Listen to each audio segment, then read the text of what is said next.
ఢిల్లీలో అధిక ఉష్ణోగ్రతలు వడదెబ్బతో 5గురు మృతి 51 డిగ్రీల ఉష్ణోగ్రత నమోదు వెంటిలేటర్పై మరో 12 మంది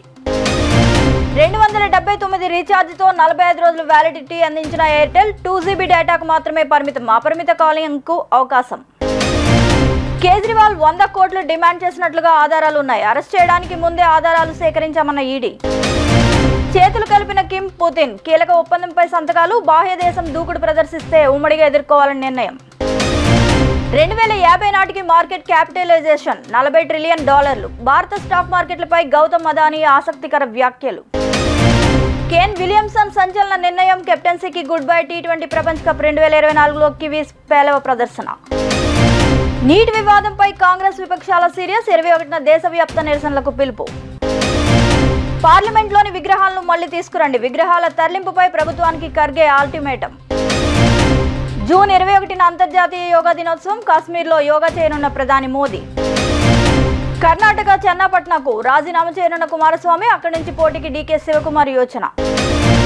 ఉత్తరాంధ్రలో వైసీపీ చేసిన అక్రమాలపై విచారణ జరిపిస్తామని అనకాపల్లి ఎంపీ సీఎం రమేష్ అన్నారు గంజాయి మాదక ద్రవ్యాల నిర్మూలనకు గట్టి చర్యలు చేపట్టాలని నగర పోలీస్ కమిషనర్ రవిశంకర్ను ఆదేశించిన హోంశాఖ మంత్రి వంగల్పూడి అనిత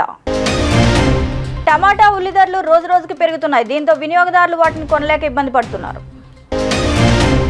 జగన్ సీఎంగా దిగిపోయే నాటికి ఏపీ అప్పులు 13 లక్షల కోట్లకు చేరినట్లు బీజేపీ రాష్ట్ర ముఖ్య అధికార ప్రతినిధి లంకా దినకర్ తెలిపారు ప్రభుత్వ ప్రధాన కార్యదర్శి నీరబ్ కుమార్ ప్రసాద్ పదవీ కాలాన్ని మరో 6 నెలలు పొడిగించాలని సీఎం చంద్రబాబు కేంద్రానికి లేఖ రాశారు విశాఖ ఉక్కు కర్మాగారం ప్రైవేటీకరణ ఫైల్ పెండింగ్ లో ఉందని కేంద్ర మంత్రి కిషన్ రెడ్డి తెలిపారు మాజీ సీఎం జగన్ అసెంబ్లీకి రావాలి సమస్యలపై మాట్లాడాలి మంత్రి పయ్యావుల గత ప్రభుత్వ ఆలోచనలతో ఉన్నవారు తప్పుకోవాలి పోలీసులకు హోంమంత్రి అనిత సలహా ఉద్యానవన సంబంధిత పనులకు ఉపాధి హామీ పథకం అనుసంధానించే ఫైల్పై పవన్ తొలి సంతకం ఏపీ చంద్రబాబు తాలూకా షేర్లకు రెక్కలు పైకి heritage foods KCP the Andhra sugars Penar industries మీ దగ్గరున్న ప్రభుత్వ ఫర్నిచర్ను వెంటనే వెనక్కి ఇవ్వండి జగన్కు సచివాలయ జీఏడీ లేఖ రాజధానిలో సామగ్రి దొంగిలించిన వారిపై చర్యలు అమరావతిలో చంద్రబాబు పర్యటిస్తారన్న మంత్రి నారాయణ వదిన బహుమతికి ఇచ్చిన పెన్నుతోనే కార్యాలయానికి పవన్ డిప్యూటీ సీఎంగా ఆ పెన్నుతోనే తొలి సంతకం రిషికొండ నిర్మాణాలపై రోజాను విచారిస్తేనే అసలు నిజాలు ఆ కథ ఏమిటో మొత్తం బయటకు వస్తుందన్న బుద్ధా వెంకన్న